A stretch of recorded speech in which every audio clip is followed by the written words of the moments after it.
Welcome all. बात करेंगे आज ई स्मॉल फाइनेंस बैंक स्टॉक के बारे में और जानेंगे आने वाले दिनों में स्टॉक में अप मूव आ सकती है, डाउन मूव, या फिर ये स्टॉक कंसोलिडेशन में जा सकता है। और ये भी जानेंगे जो अप मूव आएगी, डाउन मूव आएगी, और अगर ये स्टॉक कंसोलिडेशन में जाएगा उसका क्या कारण रहेगा। तो आज 12 जून, आज सैटरडे है, मार्केट क्लोज है और जो लास्ट ट्रेडिंग सेशन में स्टॉक की क्लोजिंग हुई है वो 1 से 46 रुपये के प्राइस के आसपास की।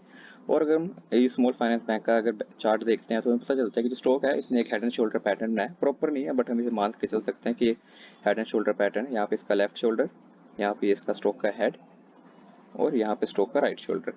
तो ये हेड एंड शोल्डर पैटर्न है स्टॉक का। और अगर यहाँ पे मैं इसका जो नेकलाइन इसको हम चेक करते हैं तो यहाँ पे इसकी नेकलाइन कुछ इस तरह यहाँ से ऐसे बन रही है, इंक्लाइंड बन रही है इस लाइन ऐसी। तो ये हमारा हेड एंड शोल्डर पैटर्न है और हम सबको ये पता है कि जब भी stock head and shoulder pattern बनाता है तो उसमें गिरावट देखने को मिलती है। बट इसके बाद का हमें नहीं पता कि इसके बाद स्टॉक में क्या मूवमेंट आती है। तो इसमें मैं बता देता हूँ कि जब भी कोई stock head and shoulder pattern बनाता है गिरावट हो जाती है उसमें, जैसे कि यहाँ पे गिरावट भी है, उसके बाद जो स्टॉक है कंसोलिडेशन में जाता है। और कंसोलिडेशन का जब जो वो जोन अपना पूरा कर लेता है उसके बाद हमें एक अपसाइड मूव देखने को मिलती है। नॉर्मली यही मूव होती है, कहीं कहीं कुछ केसेस ऐसे हैं जिसमें नहीं होता, बट नॉर्मली जो हाईली पॉसिबल चांसेस है यही होते हैं कि हेड एंड शोल्डर जब कंप्लीट हो जाता है उसके बाद एक कंसोलिडेशन आती है और स्टॉक अपसाइड जाता है। तो यहाँ पे भी हमें सेम यही चीज देखने को मिल रही है। स्टॉक ने हेड एंड शोल्डर यहाँ पे पैटर्न बनाया, यहाँ पे फिर कंसोलिडेशन में क्या एक चैनल में ट्रेड करता है। ये चैनल का रेजिस्टेंस की लाइन है, ये वाली ऊपर वाली, और ये सपोर्ट की लाइन है, इसी चैनल में ट्रेड कर रहा है और यहाँ पे हमें एक ब्रेकआउट देखने को मिल रहा है चैनल में। और हमारा भी जो व्यू स्टॉक के ऊपर बुलिश है कि यहाँ पे जो स्टॉक अपसाइड जा सकता है और जो हमारे अपसाइड के टारगेट है वो हमें अचीव हो सकते हैं। तो चेक कर लेते हैं कि यहाँ पे स्टॉक अपसाइड क्यों जा सकता है, क्या रीजन इसके। यहाँ से जो लाइंस है ये मैं हटा देता हूँ, हेड एंड शोल्डर जो नेकलाइन है ये। ओके, तो चेक कर लेते हैं यहाँ पे कि स्टॉक अपसाइड क्यों जा सकता है। अगर हम स्टॉक का ट्रेंड चेक करते हैं डेली टाइम फ्रेम पे तो हमें पता चलता है कि जो हमारा एमएसीडी है वो पॉजिटिव हमें क्रॉस ओवर देखने को मिल रहा है। यहाँ पे अभी एमएसीडी जीरो लाइन के नीचे है बट यहाँ पे क्रॉस ओवर देखने को मिल चुका पॉजिटिव, और धीरे धीरे स्टॉक जो है एमएसीडी अपसाइड जा रहा है। मतलब कि स्टॉक का जो ट्रेंड है स्टॉक अपसाइड यहाँ से जा सकता है। यहाँ से इंडिकेशन मिल गई। अगर मैं यहाँ पे स्टोकेस्टिक आरएसआई देखते हैं, स्टोकेस्टिक आरएसआई से भी पता चल रहा है कि जो मोमेंटम बना हुआ स्टॉक में वो पॉजिटिव है। यहाँ पे एक हमें पॉजिटिव क्रॉस ओवर देखने को मिल रहा है और यहाँ से चांसेस है कि अपसाइड जाएगा। जो स्टोकेस्टिक आरएसआई अपसाइड यहाँ पे जाएगा, मतलब कि हमारा स्टॉक भी अपसाइड यहाँ से जा सकता है। और हमारा अगर डीएमआई चेक करते हैं, डीएमआई भी हमारी जो ग्रीन कलर की लाइन है अपसाइड है, ग्रीन कलर की लाइन अपसाइड है, मतलब कि जो बेयर बुल्स की स्ट्रेंथ है वो ज़्यादा है मार्केट में। और ये रेड कलर की लाइन नीचे, मतलब कि जो बेयर की स्ट्रेंथ है वो अभी कमजोर है, बेयर की जो स्ट्रेंथ है कम है अभी। यहाँ से भी अच्छी इंडिकेशन मिली स्टॉक के बारे में कि स्टॉक में बेयर्स जो बुल्स हैं उनकी स्ट्रेंथ ज़्यादा और स्टॉक अपसाइड जा सकता है। तो ये हमने चेक कर लिया डेली टाइम फ्रेम पे। अगर इस चीज़ को हम यहाँ पे वीकली टाइम फ्रेम पे भी चेक करते हैं तो हमें पता चलता है कि वीकली टाइम फ्रेम पे हमारा जो एमएसीडी है उसमें अब धीरे धीरे पॉजिटिव हमें क्रॉस ओवर देखने को मिल रहा है, क्योंकि हमारे जो ये हिस्टोग्राम है ये धीरे धीरे पहले भी रेड में थे, अब धीरे धीरे कम होते जा रहे हैं। और चांसेस यही है कि जैसे कि हमें यहाँ से हल्का सा अप साइड को मूव देखने को मिल रही है, हमारे हिस्टोग्राम कम हो जाएंगे और ये जो जीरो लाइन के भी नीचे है, जीरो लाइन के अप साइड आ जाएंगे हिस्टोग्राम और पॉजिटिव टेरिटरी में आ जाएंगे। तो यहाँ से हमें अच्छी इंडिकेशन मिल रही है। स्टोकेस्टिक आरएसआई चेक करते हैं, स्टोकेस्टिक आरएसआई भी हमें पॉजिटिव इंडिकेशन दे रहा है, अभी ओवरसोल्ड में, बट यहाँ पे क्रॉस ओवर देखने को मिल चुका है, अपसाइड जा रहा है और यहाँ पे भी चांसेस है अपसाइड जाने के। यहाँ पे डीएमआई भी हमें अच्छी इंडिकेशन दे रहा है, ग्रीन कलर की लाइन अपसाइड है और रेड कलर की लाइन नीचे की तरफ है। तो यहाँ से अच्छी इंडिकेशन मिल रही है। इसका मंथली चार्ट पे हम नहीं देख पाएंगे मंथली चार्ट पे, क्योंकि अभी स्टॉक इतना ज़्यादा टाइम नहीं हुआ है, इसलिए यहाँ पे कुछ चार्ट बना नहीं है, इसके इंडिकेटर्स कुछ बने नहीं है इतने खास, तो यहाँ पे हम चेक नहीं करेंगे।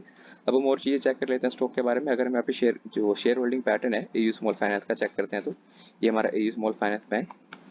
अगर इसका शेयर होल्डिंग पैटर्न चेक करते हैं तो हमें पता चलता है कि जो एफआईज है, एफआईज की होल्डिंग काफ़ी अच्छी है।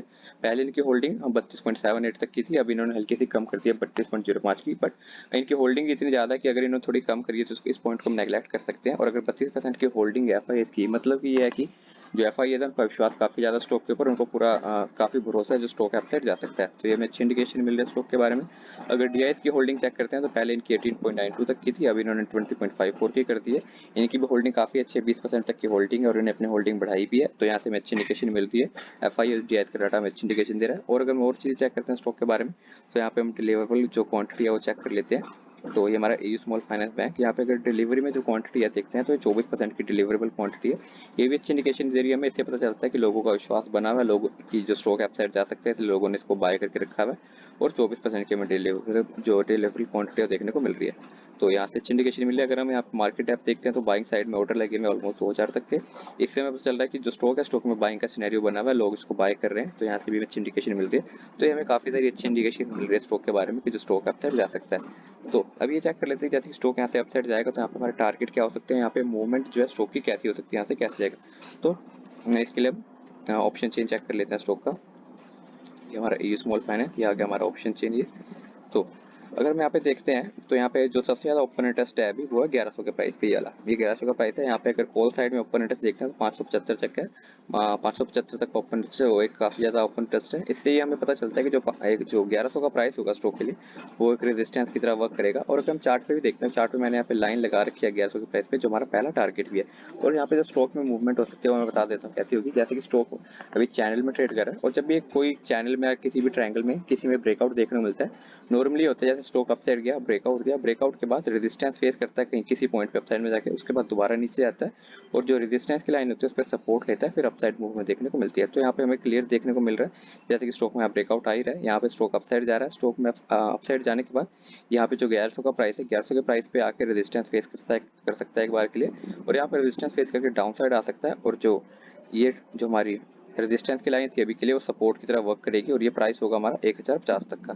तो यहाँ पे 1050 के प्राइस के आसपास स्टॉक सपोर्ट लेगा, उसके बाद हमें कंटिन्यू जो अपसाइड मूव देखने को मिल सकती है।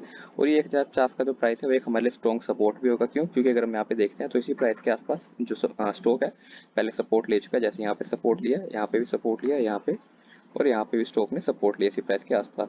तो हमारा जो 1050 का प्राइस है वो स्टॉक सपोर्ट की तरह वर्क करेगा।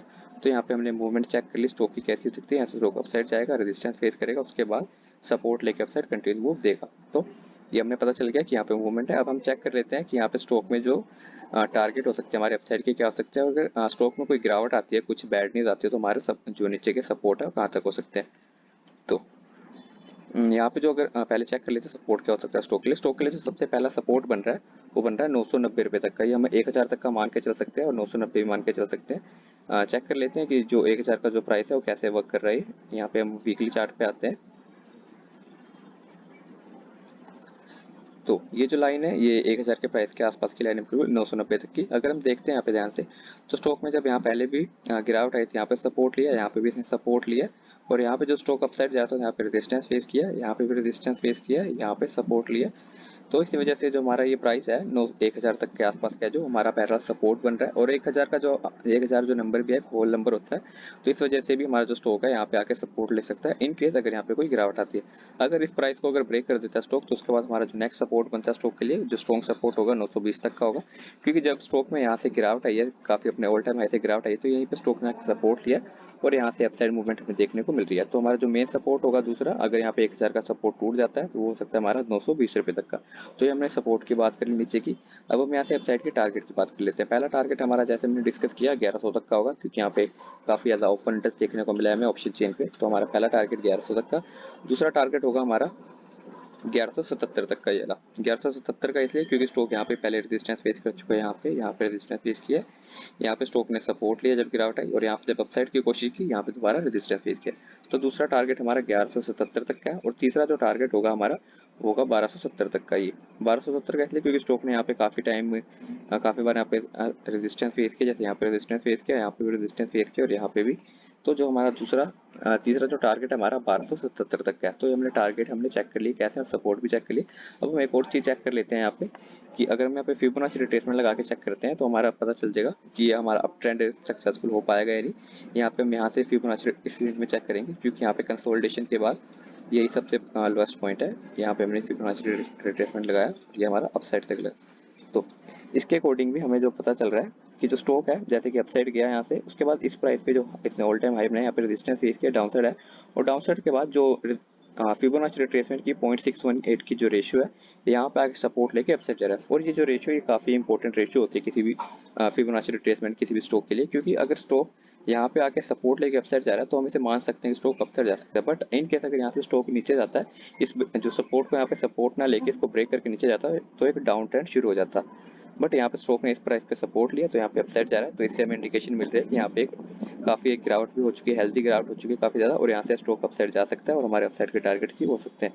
और फिबोनाची रिट्रेसमेंट की अगर हम यहाँ पे ये वाली रेशियो देखते हैं 0.236 की, तो ये बिल्कुल हमारे जो दूसरा टारगेट है 1177 तक का उसी के लाइन के आसपास है। तो इससे भी हमें इंडिकेशन मिल रही है कि हमारा जो दूसरा टारगेट बिल्कुल सही है यहाँ पे फिबोनाची रिट्रेसमेंट के अकॉर्डिंग भी। तो यहाँ पे स्टॉक हमारा जो दूसरा टारगेट है अचीव कर सकता है। तो यहाँ पे हमने अपने सपोर्ट और टारगेट अचीव कर लिया और चेक कर लिया कि स्टॉक में एक अपसाइड की मूवमेंट बनी हुई है।